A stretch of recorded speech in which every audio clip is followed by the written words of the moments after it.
Welcome to our channel. Today we how to activate bank app device verification and biometric login, full guide step by step clearly. To activate device verification for your bank app, first, open the app on your mobile device. Log into your account using your username and password. Once logged in, navigate to the settings menu, usually found in the top corner of the screen. Look for an option labeled security or device verification. Tap on this option to access the device verification settings. You may see an option to enable device verification. Select Enable to start the process. The app may prompt you to verify your identity through a one-time code sent to your registered mobile number or email.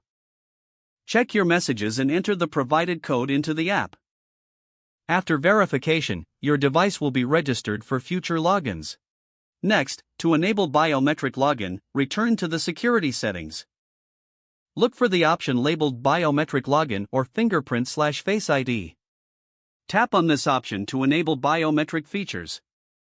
You may be prompted to authenticate using your fingerprint or facial recognition method. Follow the on-screen instructions to complete the setup.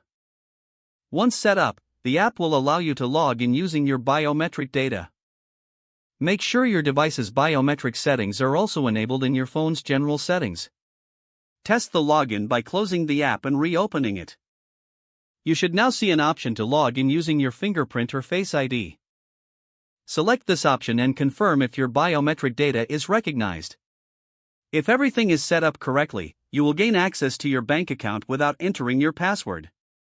For any issues during setup, refer to the help section within the app. This concludes the guide on activating device verification and biometric login for your bank app. If the page does not load, refresh the browser or try again in a private or incognito window. Make sure you are using the correct email address, then retype it carefully to avoid small typos. If your password is not accepted, use the reset option and create a new strong password you can remember. Check your spam folder for verification or security emails, then complete any requested confirmation steps. Enable two-factor authentication if available to improve account security and reduce unauthorized access risk. After signing in, review your profile details so your contact information and settings are accurate and current. If you see an error message, note it down and try again after restarting your device and internet connection. Don't forget to like this video and subscribe to our channel for more step-by-step tech guides.